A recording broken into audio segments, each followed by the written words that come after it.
کھول کر ڈاکٹرز کے یونیفارم پہن کر دھوکہ دے کر ICU میں داخل ہو گئے یہ دیکھنے کے لیے کہ یہ سچ ہے یا جھوٹ ہے.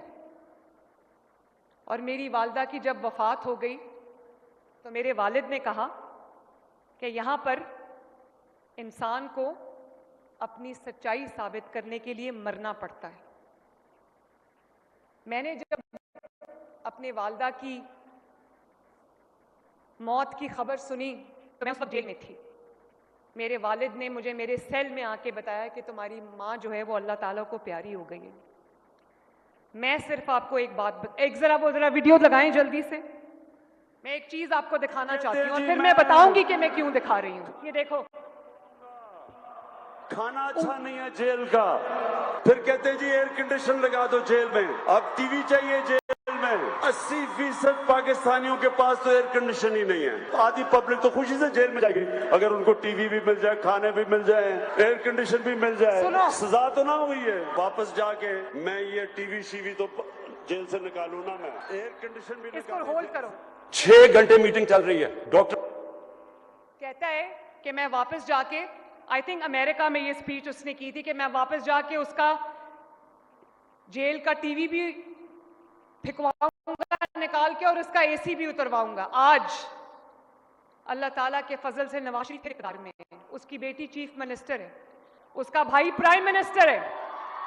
لیکن دھیان سے سننا میری بات, لیکن آج تک حلف اٹھا کے کہہ رہی ہوں آپ کے سامنے, اللہ تعالیٰ کو حاضر ناظر جان کے کہہ رہی ہوں, آج تک نہ میں نے کبھی سوچا, نہ نواز شریف نے کبھی سوچا, نہ شہباز شریف نے کبھی سوچا کہ اس کا AC اتروا دوں, اس کا کھانا بند کر دوں, اس کا ٹی وی بند کر دوں. کبھی یہ خیال بھی نہیں آیا. بلکہ نواز شریف نے ایک دن کہا کہ اس کا ایک AC ہے, اس کو 2 AC دے دو, اس کو تکلیف نہیں ہونی چاہیے. جس شخص نے مجھے جیل میں ڈالا تھا, میں پاکستان کی پہلی خاتون تھی جو سیاست میں نہیں تھی, لیکن اس نے مجھے جیل میں ڈالا. نیب میں جب مجھے جیل میں ڈالا تو نیب کے پاس خواتین کو رکھنے کی جگہ نہیں تھی, کیونکہ میں پہلی خاتون تھی جو نیب کی جیل میں جھوٹے الزام میں بند ہوئی تھی.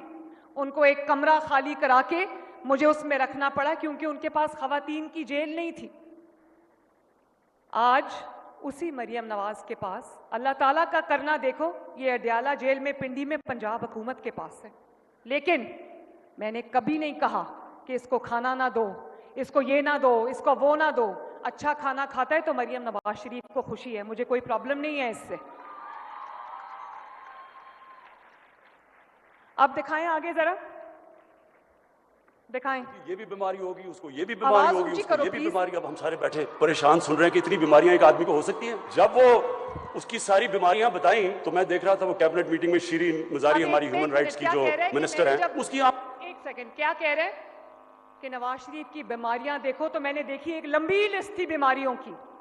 مجھے بتاؤ کسی کی بیماری کا ایسا کبھی مذاق اڑانا چاہیے؟ آپ پالیسی پہ اختلاف کر سکتے ہیں, سیاسی اختلاف کر سکتے ہیں, لیکن سیاسی اختلاف کو آپ ذاتی دشمنیوں میں نہیں بدل سکتے.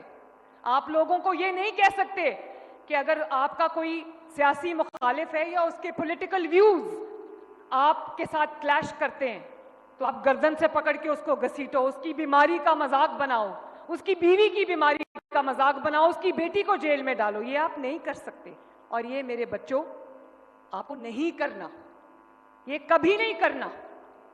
آج آپ دیکھ لو وقت گھوم کے واپس آتا ہے, لیکن پرسوں رات کو کھانے پہ میرے والد مجھے کہہ رہے تھے کہ کبھی اپنے سیاسی دشمن کو بھی بد دعا نہ دینا.